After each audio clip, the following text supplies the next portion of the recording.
Bismillahirrahmanirrahim. Welcome to English commentary at the rate of UPM.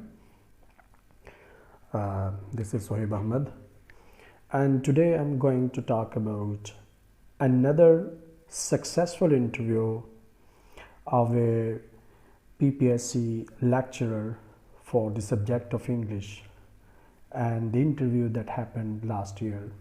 I'll be discussing it.